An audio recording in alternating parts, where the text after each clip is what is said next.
అవసరాలను తీరుస్తూ ప్రజల యొక్క ఆవేదన వింటూ ఆలోచనలు పంచుకుంటూ ఈ తెలంగాణ రాష్ట్రాన్ని పునర్నిర్మించుకోవాలన్న ఆలోచనతోటి ప్రభుత్వం ఏర్పాటు చేసిన 90 రోజులలో 30,000 పైచిలకు నిరుద్యోగ యువకులకు ఉద్యోగ అవకాశాలు ఏ ప్రాంగణంలో అయితే మేము ప్రమాణ స్వీకారం చేసినామో అదే ఎల్బీ స్టేడియం ప్రాంగణంలో 30,000 మంది తెలంగాణ నిరుద్యోగ యువతీ యువకులకు ఉద్యోగ పత్రాలు అందించి మీరెన్నుకున్న ప్రభుత్వం మీ సేవలో నిమగ్నమై ఉంటుంది అని చెప్పి మీకందరికీ విశ్వాసం కల్పించే ప్రయత్నం చేసినాం.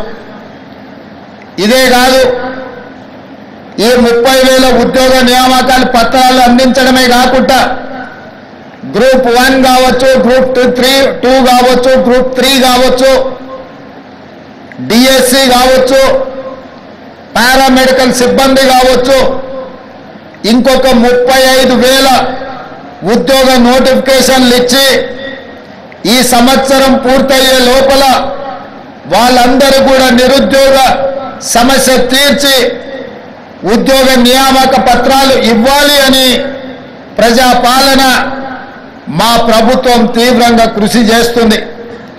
ఒకనాడు తెలంగాణ పబ్లిక్ సర్వీస్ కమిషన్ అంటే ప్రశ్నాపత్రాలు పరీక్షా కేంద్రాలలో ఉండకుండా జిరాక్స్ సెంటర్లలో ఎక్కడ పడితే అక్కడ విచ్చలవిడిగా అమ్ముకుంటుంటే పరీక్షలు రాసిన లక్షలాది మంది నిరుద్యోగ యువకులు ఆందోళనకు గురై ఆందోళన బాట పడుతున్న సందర్భంలో తెలంగాణ పబ్లిక్ సర్వీస్ కమిషన్ని సంపూర్ణంగా ప్రక్షాళన చేసి ఎలాంటి అనుమానాలకు ఎలాంటి తప్పిదాలకు అవకాశం లేకుండా పబ్లిక్ సర్వీస్ కమిషన్ని కొత్తగా నియమించి ఆ నియామకాల ద్వారా నిరుద్యోగ యువకులకు ఉద్యోగ నియామకాలు అందించాలన్న ఆలోచన మా ప్రభుత్వం చేస్తున్నది. అందుకే ఈరోజు పబ్లిక్ సర్వీస్ కమిషన్ నిర్వహిస్తున్న ఏ పరీక్షల మీద లక్షలాది మంది నిరుద్యోగ యువకులకు ఎలాంటి అనుమానాలు లేవు. గత 9 సంవత్సరాలు ఉద్యోగ నియామకాల కోసం నోటిఫికేషన్లు ఇవ్వమని కదము దొక్కిన విద్యార్థులు ఈనాడు మన ప్రభుత్వం వెంటనే ఇస్తున్న ఉద్యోగ నోటిఫికేషన్లను మళ్ళీ కొంతకాలం వాయిదా ఇవ్వండి, అన్ని నోటిఫికేషన్లు ఒకేసారి వస్తే మేము పరీక్షలు రాయడం కష్టమవుతుంది, మాకు అన్ని పరీక్షలు హాజరు కావాలి, ఒక దాంట్లో కాకపోతే ఇంకొక దాంట్లో అయినా మాకు ఉద్యోగ అవకాశాలు వస్తాయి అని చెప్పి వాళ్ళందరూ మా ప్రభుత్వానికి విజ్ఞప్తి చేసింది.